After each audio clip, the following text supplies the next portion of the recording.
Greetings, Ian from RTO here. Welcome to another album artwork ranking.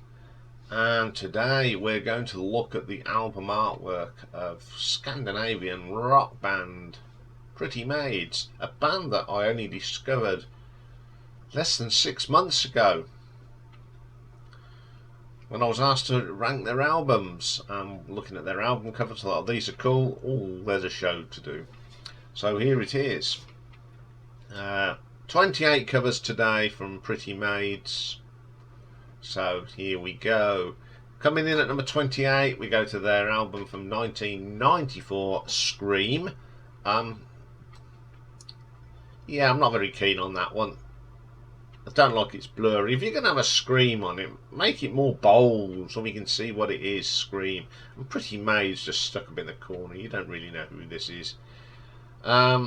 Not a particular favourite of mine.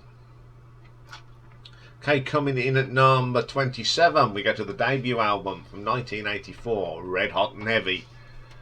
No, I don't like this one either. It's just something of the day, really. I mean, the haircut's very 80s. Not a particular favourite of mine. Okay, coming in at number 26. This is a live album called Alive at Least from 2002. I don't mind this, but I think there'll be some people that find this offensive. It isn't offensive. I mean, I used to work in disability services, and I can tell you now, just because people are, they're wheelchair users, I knew quite a few of them that were really into their rock music.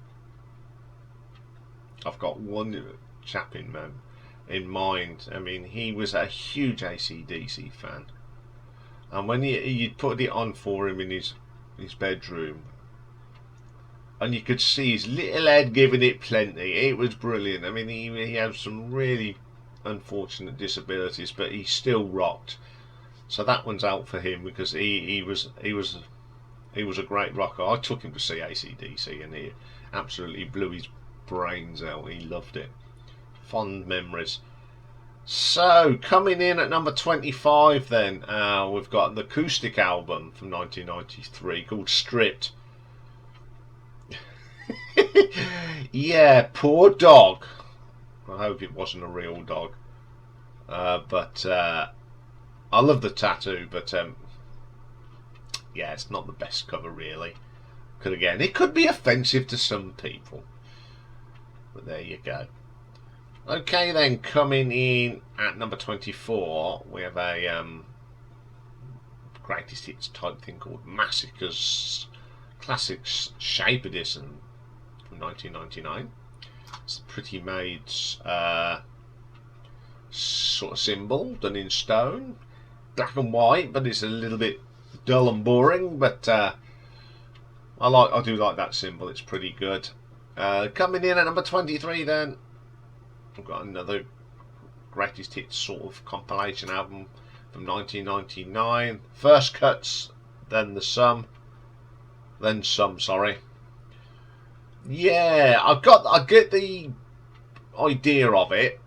Cutting into a tree, blah de blah de blah, putting the sign, but it's the way you can see the symbol, but you don't know what the name of the album is. Could do it in a different colour. But hey ho. Who am I? Okay, then number 22. Again, it's a compilation called The Best of Black to Back from 1998. That symbol again. I pretty like that. I just think the symbol could have been a different colour. On a black background, you need something a bit more bolder, and that isn't bold. Okay, then coming in at number 21, we go to one of the studio albums from the year 2000, Carpe Diem. That symbol again, it's a great symbol, but they don't seem to... The colours, I mean, this reminds me, when you go for a colourblind test and you have to pick out a number in bubbles and that, very similar. It's like that. I can see it, but if you are colourblind, you're not going to be able to see that. But there you go. Okay, then coming at number 20, we have another studio album from 1997. This is Spooked. I like the idea of that. At least you can see the sign. Yeah, it's not too bad, that one. Not too bad at all. Okay, coming at number 19 then, we have a live album called Screaming Live from 1999. It's a picture of the band. Pretty cool. Like that.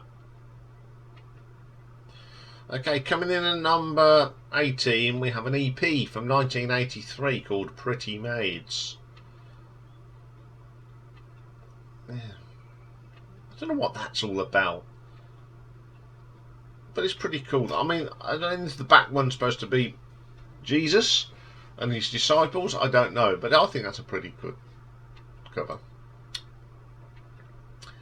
Okay, then coming in at number 17, we have another EP. This one's from 1990, and it's called In Santa Claus. Picture of Santa Claus himself, with a bit of a red nose, all that brandy on his rounds. It was a Christmassy thing. It wasn't particularly good, I've heard it. Okay, then coming at number 16, got another EP type thing called Offside. Picture of the band. It's all right. Taken in the 90s. Okay, then coming at number 15, we have a live album DVD type thing from 2020, and it's made in Japan, Future World Live, 30th anniversary. That's a pretty good picture. I like that. Gives it that 3D effect. You know, they've got the saws and the rising sun, and now they've written made as in Pretty Maids. Pretty cool. I like that. Okay, coming in at number 14, we go to 2006 now, and the Wake Up to the Real World cover. Yeah, it's not too bad. Like all the sort of stone sculptures all over the place, and yeah, it's pretty decent. Okay, then number 13, we go to 1999 now, and the album Anything Worth Doing is Worth Overdoing. Probably one of the best pictures of their emblem. I like how it's set in the middle of the pyramids though. Pretty cool. Okay, number 12, we go to the 1992 Syndicate. Something from one of them great epics, probably a silent movie of ancient Greece, or could even be Pompeii, who knows. That's just one of them cinematic type things. Pretty cool cover. Okay, then coming at number 11, we have an album as a sort of box set called Original Classic Albums, released in 2015. It's got that sort of lady that they use in their covers, and then you get the first 5 albums at the bottom. Pretty cool cover. I like the idea of that one. Very clear and precise what it is. Okay, then coming in at number 10, we go to another live album, and in this one It Comes Alive, made in Switzerland, 2012 this came out. Pretty good cover, lots of colours. I like it's got the Swiss flags on it where it was recorded. The emblem, it's quite colourful, except the bit at the bottom, the most important bit, the name of the album. I think they put it in black, in a brown. What? Should have kept it all the same and it looked even better, but I like the idea of that one. Okay, then coming at number 9, we have Motherland. Can't remember what year I put it in. I'll put it in there. There we go. The Devil. Don't know if it's someone going down to hell.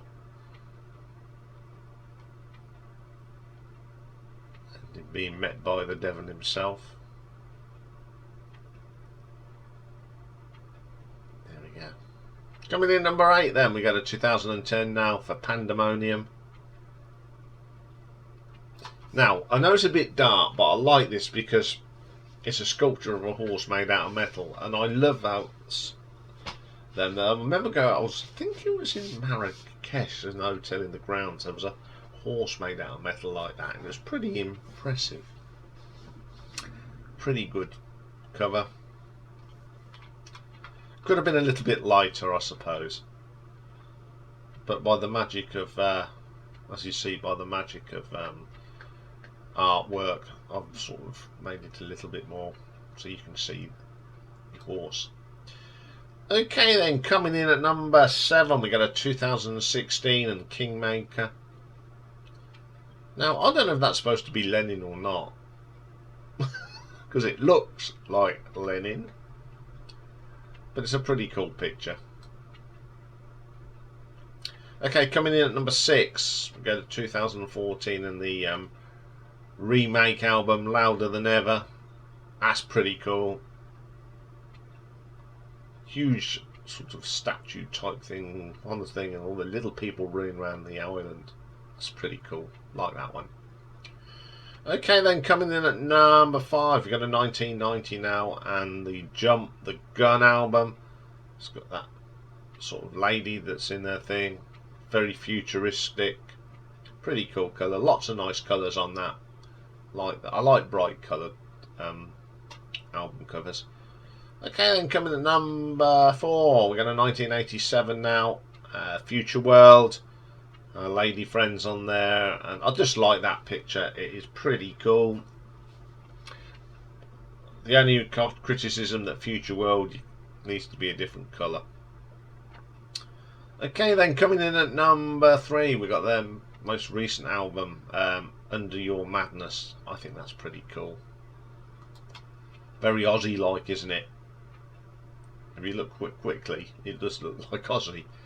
I like that cover. Pretty impressive. Okay then, coming in at number 2, this is a box set where you get lots of stuff, and it's called A Blast from the Past. I like that. Pretty cool cover. So to my number 1. This is from 2002 and it's Planet Panic. Now, obviously this is a picture that was taken on the 20th. Oh, it's based on a picture taken on the 23rd of February 1945 by the Associated Press photographer Joseph Rosenthal, and it's that symbolic bottle of Iajima.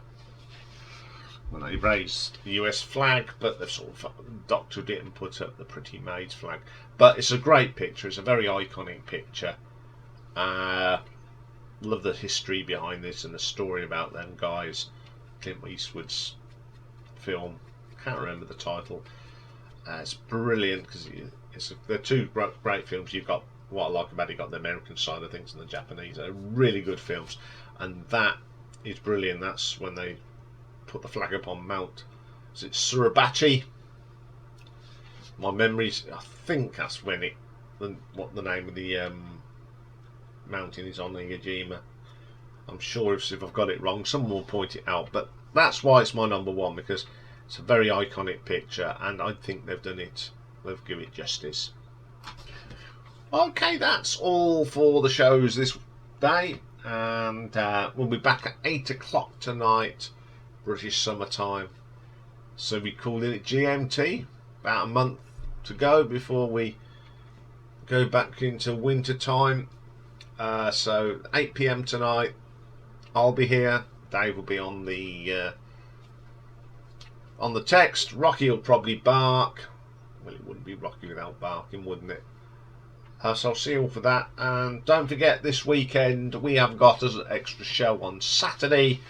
Another Iain and Richard McCook presentation, and this time we're going to pick our favourite number 1s from the 1970s. Should be a scream, as it always is when we get together for a bit of chat and about music. So look out for that one on Saturday, and I will see you tonight. If not, I will see you tomorrow for Live album ranking tomorrow. My favourite American band, and it was a request, and I loved doing this one because you can't get enough of live Blue Oyster Cult. And then we've got a new album review, which should have been Arena, but for some reason they've put it back again. But luckily last week another album came out on the same day, which was the new Megadeth album, The Sick, The Dying and The Dead. So we'll be looking at that. So either see you tonight or see you tomorrow. Bye for now.